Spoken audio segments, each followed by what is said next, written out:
70% rule works. How we analyze deals for the most part is with that formula plus a few other things. Our business model, and it would be this way too for this experiment, would be we focus on median price housing and below with that criteria, because part of creating wealth and being able to be sustainable in business and real estate is giving yourself options.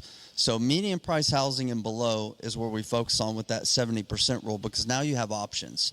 Now, you could flip it, you could rent it, you could owner finance it, you could wholesale. You have all these options that you can do. Another thing that we do, each strategy, whether it be a flip or a rental, then we've got some data that we're looking at for when we're analyzing a deal. For example, on a flip, for me, a good flip deal is like, I want to know, even if this home doesn't sell with conservative numbers on my after repair value, if I hold this thing for 12 months and it doesn't sit, I'm still going to at least be in the black. I'm going to make at least a sliver of a profit. If you're having to do everything right and you're going to make $10, $15, $25,000 in 6 months, that's not a deal. Other things I look at when it's a flip. Previously, in previous markets, we've taken this down. I wanted my projected profit to be in alignment with how much rehab I was doing.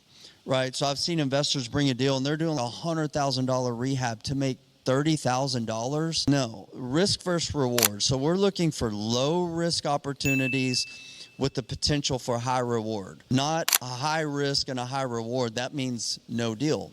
So we're looking at it through that lens, right? So if you're going to do whatever, $80,000, $90,000 of rehab, that equates to one, risk.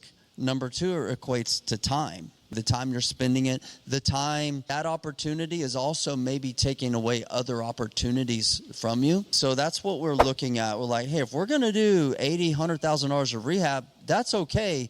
But we want a chance here with our numbers to make an $80,000 profit, right? That has to make sense. And then we look at certain things, if it's a rental, if it's an owner finance.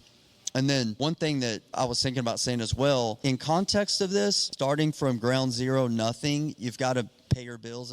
But one thing I would do immediately, I would door knock, or I would go pull a list. I would go find out some burned out Airbnb investor, and I would take that thing over and I would pad split it, and I would live in a room and I'd rent out 4 or 5 other rooms, and boom, I'm done. I've got my housing taken care of and I've got some cash flow. So I was really thinking about that a second ago. What would I really do? All right, I would pad split a burned out Airbnb. And that might be a good strategy too, right? Because there's these people get into Airbnb and they suck management wise.